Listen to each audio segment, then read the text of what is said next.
يو مرحبا يا جيش الأساطير، كيف الحال؟ عاد لكم الأسطورة بسلسلة جديدة وفيديو جديد.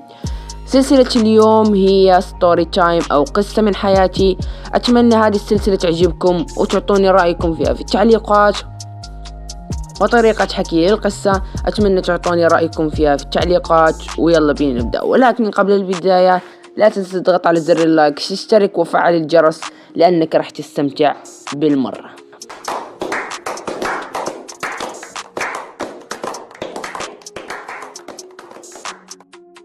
اوكي يا شباب، اتمنى اللي ما مشترك يشترك في القناة ويفعل زر الجرس، لانه راح يكون في بثوث اسطورية وراح يكون في تخريب واشياء ممتعة.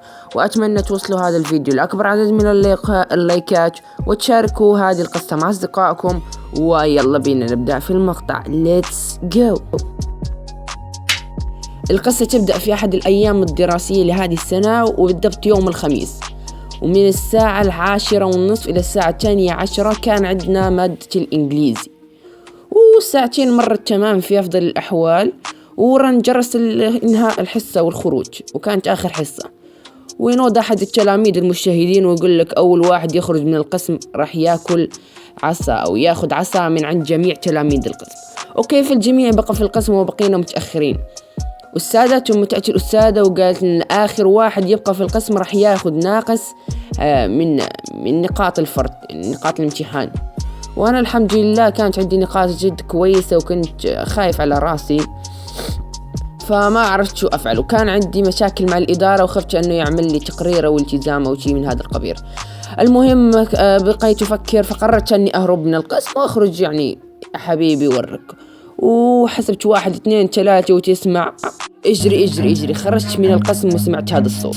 انا اجري وبدأ الجميع يلاحقني من اولاد القسم. كان هذا شكلي وانا هارب من قسمي واولاده، ونصف ساعة حتى وصلت. المهم كان ذاك هو أسوأ يوم في حياتي، وقلبي كان راح يسكت من قطرة الخوف. يعني تقريبا 20 واحد يطاردك، ولو امسكوك يعني راح اعرف راسي راح اموت من العصا.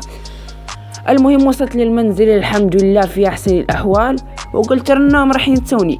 ولكن في المساء عندما ذهبنا كانت عندنا حصة عربية ولغة فرنسية. حصة اللغة الفرنسية أولا ثم اللغة العربية. المهم دخلنا اللغة الفرنسية 2 ساعة واللغة العربية 2 ساعة. وفي أواخر حصة اللغة العربية وتخيل معاك صديقك اللي يقول لك الصديق صديق، ونادوا يقول لهم شباب نسيتوا ياسين ما يعني يجب عليه أن يأكل العصا اللي الصباح حرب. يا حبيبي شو أفعل؟ المهم انتهت الحصة ورن جرس الخروج. خرجت وما عرفت شو 20 واحد 15 واحد واقف أمام باب الخروج، و5 واقفين في الساحة بينتظرون أنا أخرج. المهم كان عندي قرار واحد، هو أني أخرج من باب الخاص بالأساتذة، ولكني كنت خايف.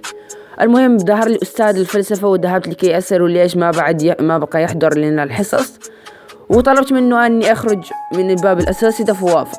المهم شافني أحد التلاميذ اللي يدرس معاي وقال لهم ياسين خرج من باب الأساسي ده، وأنا غادي وهارب، يعني شكلي غادي مورك، و20 واحد تابعني. نفس اللي وقع في الصباح وقع في المساء. المهم شعرت بخوف مرة رهيب، ووصلت للمنزل وقلبي راح يسكت وأنا أتنفس بصعوبة.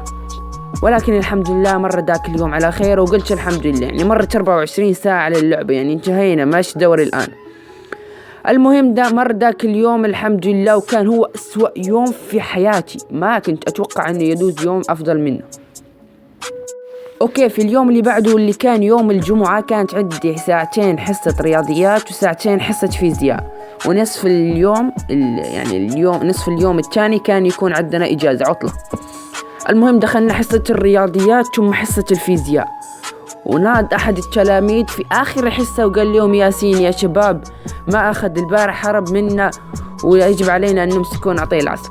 المهم شعرت بخوف مرة رهيب، وقلت لهم مرت 24 ساعة، اختاروا شخص آخر يضربوه أنا مالي. المهم ما أحد بقى، يعني قال 5 أشخاص أبقوا معي في داخل المؤسسة، يعني واقفين معي، يجي واحد حدا واحد، يعني عمل لي مراقبة لطيفة. أوكي يا شباب، وكان هذا هو شكلي وأنا مراقب من 3 أشخاص وفي 2 آخرين، وملاحظيني، يعني إذا خرجت هربت راح يمسكوني، إذا خرجت من باب الأساس راح يخرجون معي، ما في حل تاني. وكان في عدة أشخاص يعني تقريبا 15 واحد واقف أمام الباب، يعني حتى إذا هربت من هؤلاء ال5 راح يمسكوني ال15 الآخرين. أوكي خرجت معاهم يا شباب بالعافية، لأنه ما كان عندي في حل تاني، وكل الأولاد حي اللي كنت أبحث عليهم كبار يعني حتى يساعدوني ما كان في ولا واحد، فخرجت معاهم بالعافية. لكن انصدمت بحضور شخص ما كنت أتوقع أنه يحضر، وهذا الشخص كانت والدتي وأمي. يعني الحمد لله عندما حضرت يا شباب حسيت بفرحة مرة أسطورية، وقلت للشباب اللي كانوا معايا يلا يتفضل أحدكم يضربني أمامها. المهم وذهبت عند والدتي وبقيت أبوس لها راسها وقلت لها شكرا لأنك حضرتي، والله أنقذتيني من الموت. ومن هناك توقعت يا شباب أنه يوم السبت راح يكون أسوأ يوم وراح يمسكوني في المدرسة ويضربوني، لكن الحمد لله نسوني وتمكنت من أنني أنجو من هذه الحادثة الكبيرة. المهم كان يوم الخميس والجمعة أسوأ أيام حياتي، وذاك الأسبوع بالضبط ما راح أنساه مرة. والله يا شباب هذه هي أسوأ يوم في حياتي. قولوا لي شو أنتم، اتركوا لي أسوأ حادثة وقعت لكم أو أسوأ يوم في حياتكم في المدرسة واتركوا لي في التعليقات. وإذا عجبتكم القصة أتمنى تكتبوها لي في التعليقات، وإذا أردتم قصة تانية قولوها لي في التعليقات وراح أنزلها في أقرب وقت ممكن. إذن يا شباب كان هذا هو فيديو اليوم، شكرا لكم على حسن المتابعة، لا تنسوا اللايك والاشتراك وفعل الجرس، وخليكم باي مع السلامة.